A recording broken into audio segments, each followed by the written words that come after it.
lovely. Here we are, Stow on the Wall. We've just parked the car. We're going to walk to the town centre. Look at that beautiful phone box. Yeah.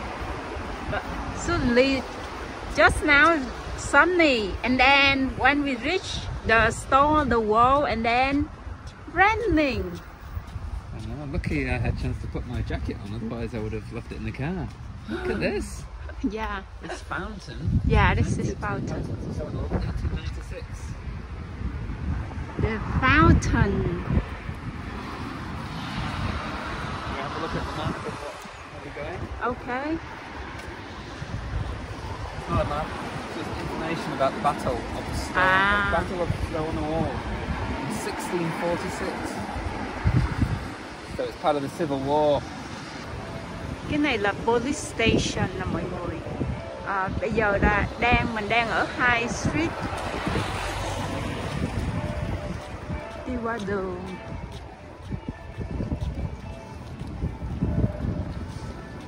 Tự nhiên đang mưa giờ nắng lên nè, tào lao không? High Street, Stow on the Wall. At Town Council. Is it? Can we double check see what Town Council? Quite nice, isn't it? Nice little. Look pretty, isn't it? Oh, there, beautiful. Yeah. Just like this, yeah. Okay, come back.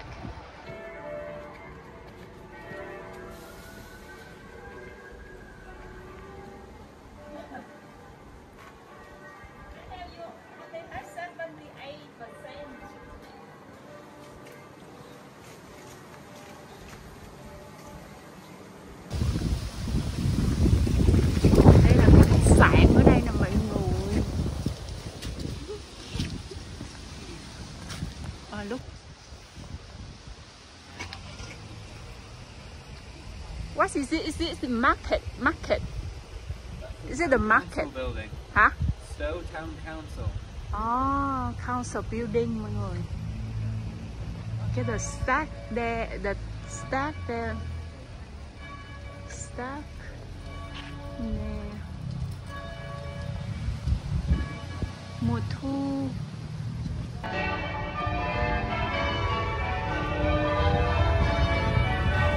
Đây là thị trấn nhỏ nhỏ thôi mọi người. Phía bên đây trời đẹp, bên kia trời đen thui.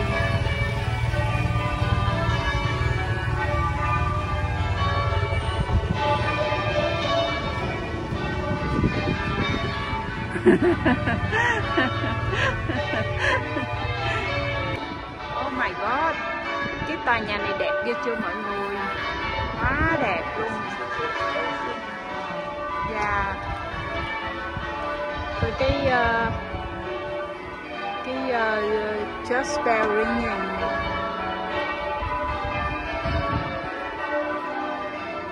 Maybe we walk that way better. See a lot of nice properties that rent out the places.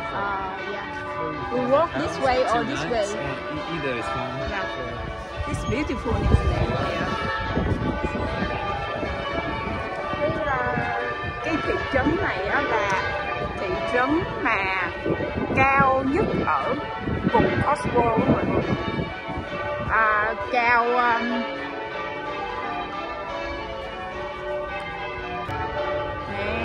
dễ thương chưa mọi người? Bây giờ bên này thì trời xanh đẹp nè, quá sao dễ thương. Đây là con đường gì đây?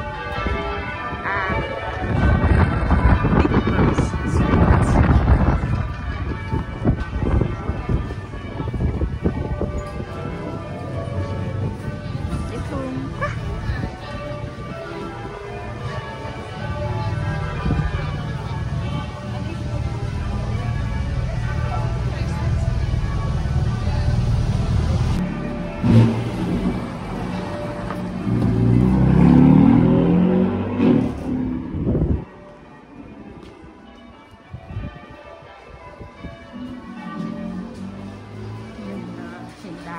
Chưa hiện đại, dễ thương chưa mọi người? Cửa thôi đó.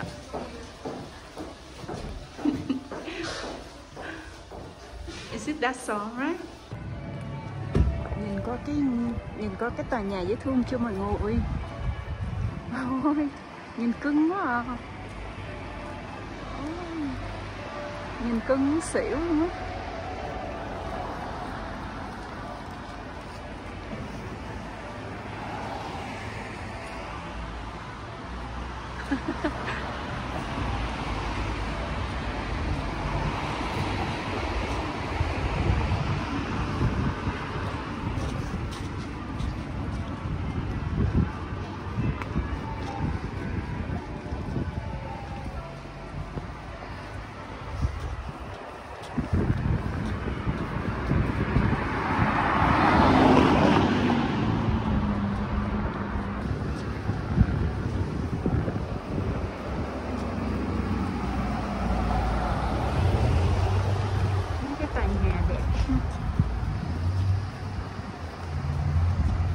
Lần trước á, mình đi chơi, mình đi có đi ngang qua đây rồi, thấy cũng dễ thương lắm, cho nên hôm nay ghé lại xem sao.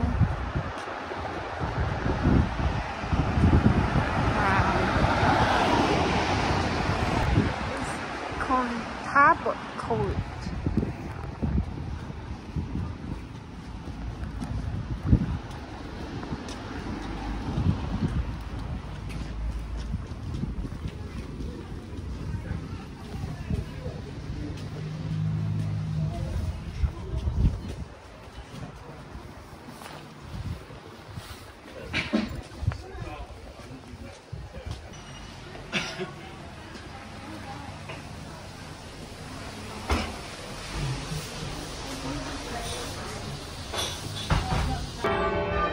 Josh Walk nè mọi người.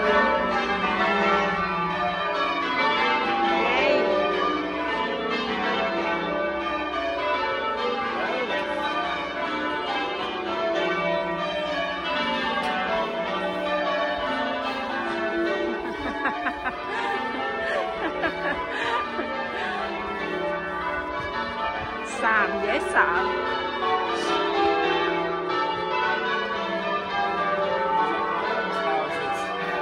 What's that?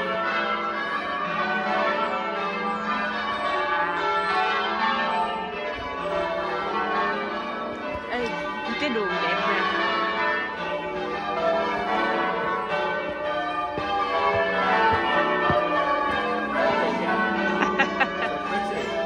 Yeah.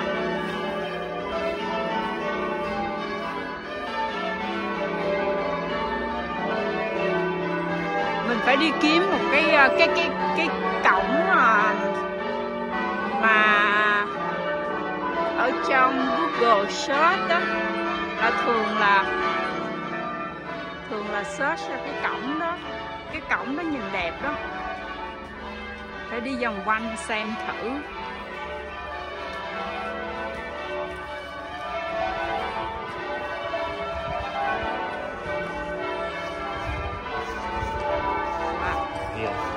Here.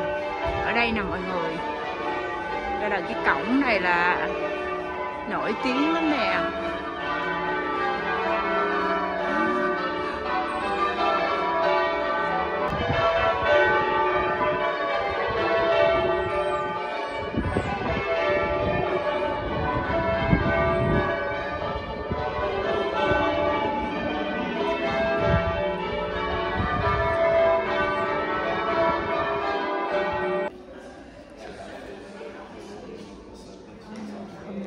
Trời người đi du lịch luôn mọi người.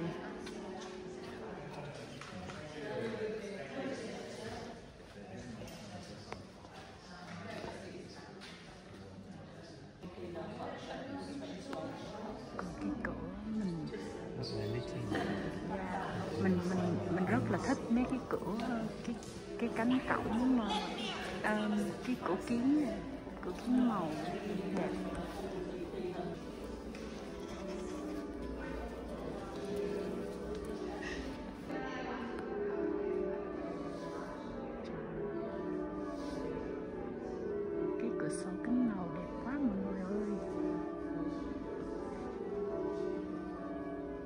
trong nhà thờ giống là không dám chửi. You look up there and you move forward. Yeah. It makes it move.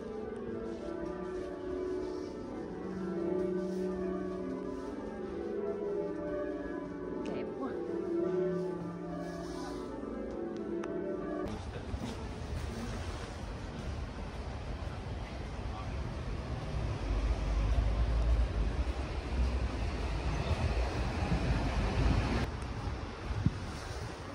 Trời ơi, mọi người nhìn cái nhà dễ thương quá. Này gọi là Church Street đó, tại vì nó kế cái church.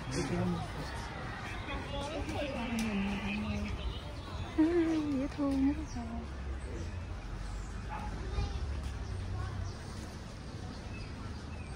Ra phía đó là cái Market Square.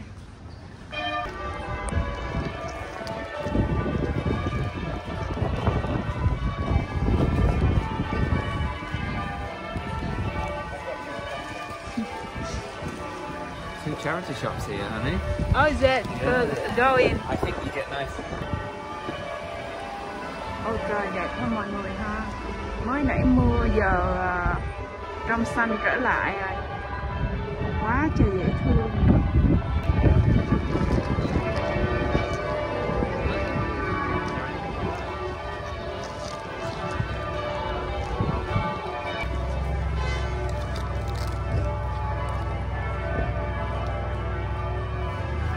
Cái khu này là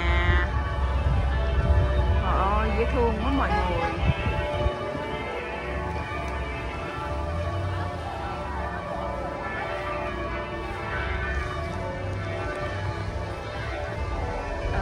Cái góc này nhìn dễ thương hả? Nhiều khi ở mấy cái thị trấn đó thì xe nhiều quá đó mọi người, thành ra lên hình không có đẹp, mất đẹp. Đó là lý do vì sao mình khoái đi đến những ngôi làng hơn, nhìn nó đẹp hơn. Bây giờ tụi mình đi qua ngôi làng khác đây. Chào tạm biệt mọi người, cảm ơn mọi người đã theo dõi.